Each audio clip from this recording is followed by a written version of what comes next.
Assalamu alaikum wa rahmatullahi wa barakatuh. Welcome to lesson 8 in the Hadith series. Alhamdulillah Rabbil Alameen. Hamdan kathiran tayyiban mubarakan fi mil as-samawati wa mil al-ardi wa mil ma baynahuma wa mil ma shi'ta min shay'in ba'da.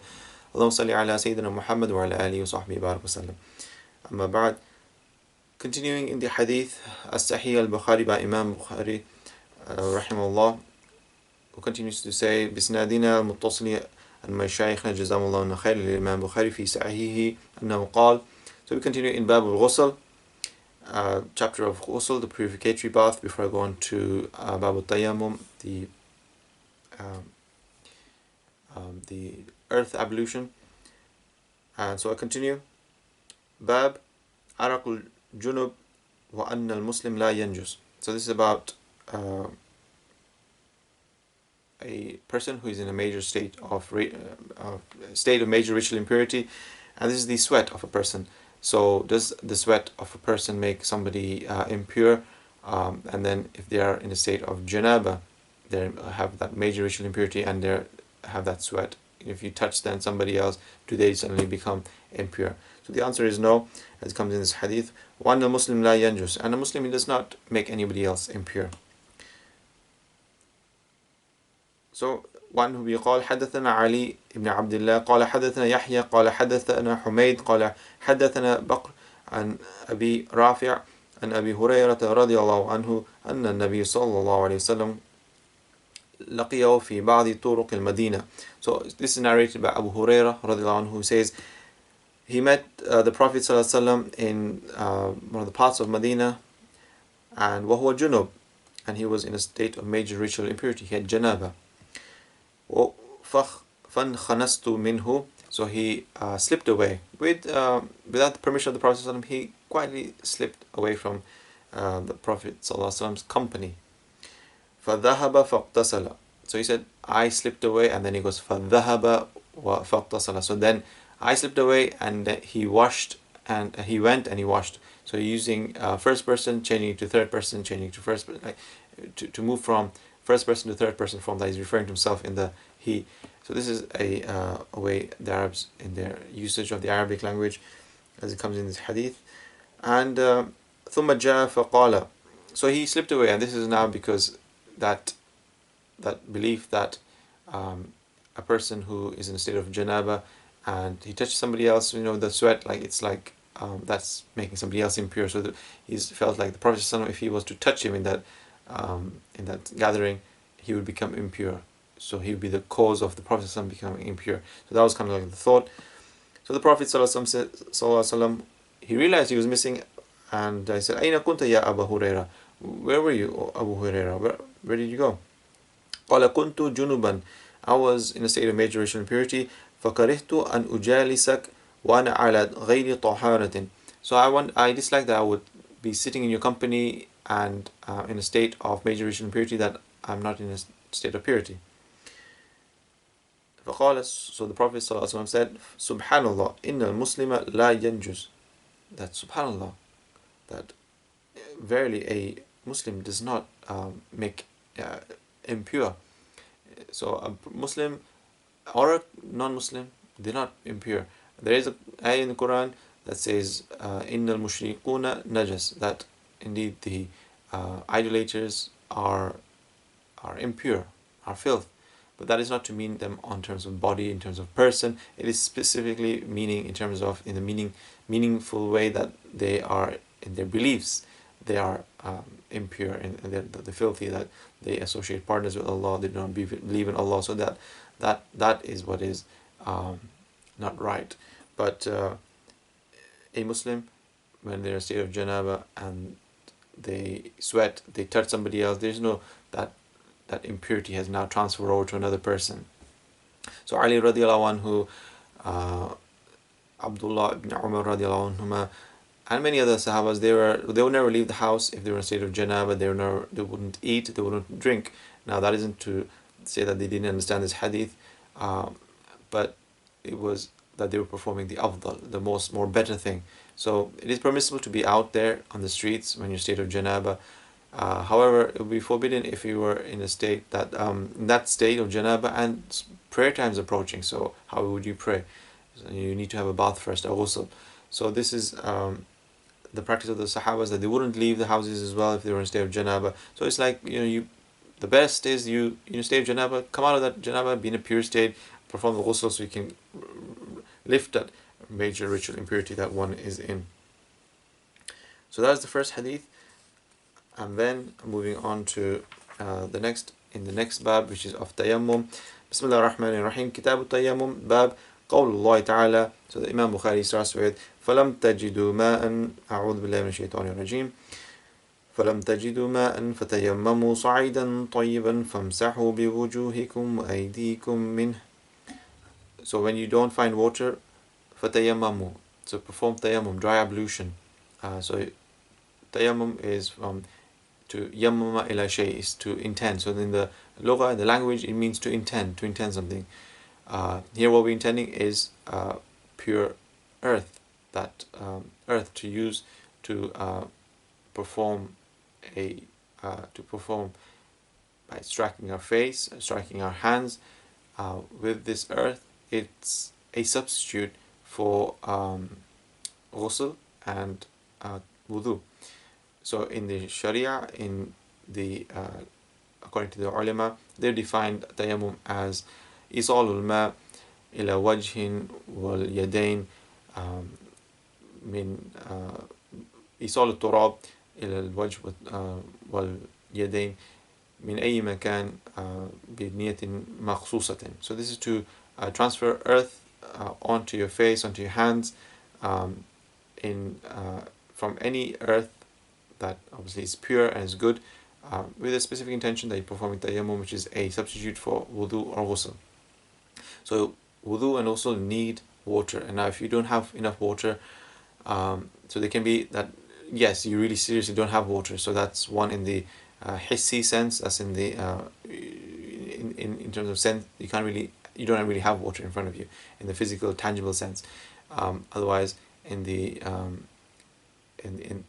ma'anawi sense, in the hukmi sense, in the sense that by ruling, I mean, you have water really, but if you were to use the water, then that would cause, if you had an illness, it cause you to further deteriorate your health and prolong your illness. So you're not really able to use the water. It's in front of you, you can't use it.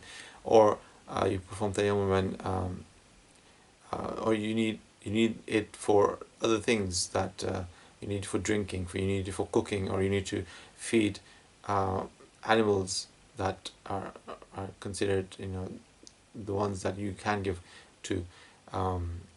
So if that's, you don't have enough water, but just enough for just giving you, because there's no substitute for drinking, for eating, and so that water for drinking, there's no substitute for that. For wudu, there is a substitute, which is tayammum. So you can't then use that water. So now in the ruling sense, that you're not allowed to really use that water. So you have water or you don't have water, but you're not able to use it in either way. That's when you do tayammum.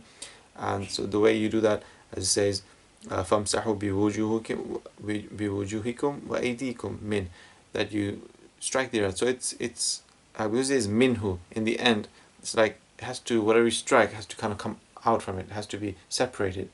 So we strike this earth, kind of this earth dust, so this, that it can come off your hands, and then you wipe your face and you wipe your arms. 2 strikes, and you wipe each part twice, and this is now having tayammum. This gives you now the ability to, the permissibility to pray salah, because you now are in a state that you're purified, as you perform the substitute when the original water is not available for you to perform ghusl or tayammum or wudu. So the hadith comes from this. وعنه به قال حدثنا محمد بن سنان قال حدثنا هشيم قال وحدثني سعيد بن النضر قال أخبرنا هشيم قال أخبرنا سيار قال حدثنا يزيد هو ابن سحيب الفقير قال أخبرنا جابر بن عبد الله أن النبي صلى الله عليه وسلم قال. So this is by Jabir radiallahu anhu. He narrates in this hadith, أعطيت خمسا لم يعطهن أحد قبلي.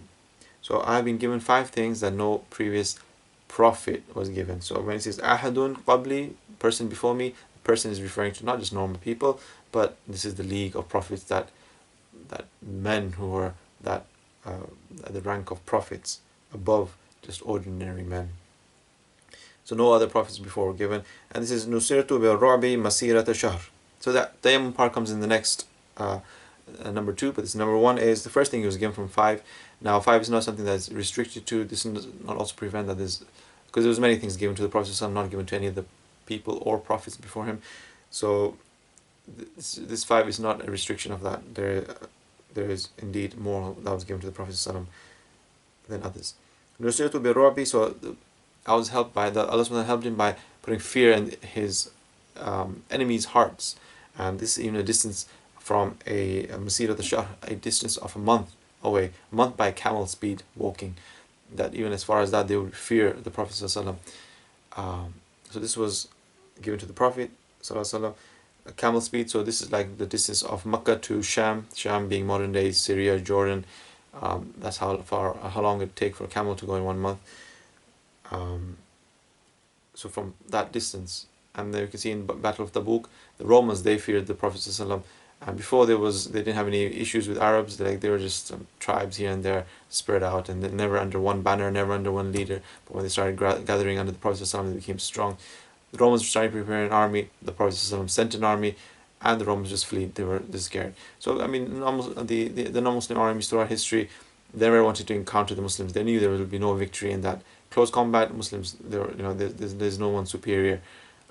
So but now in the ages of gunpowder and cannons and all that, when it was from far you can shoot. So even the coward can shoot from far. So then kind of tables turned, and it all changed. But in terms of bravery, it's only for Muslims to be courageous, and there will be no equal to them. So second thing, وَجُعِلَتْ لِي الْأَرْضُ مَسْجِدًا وَطَهُورًا.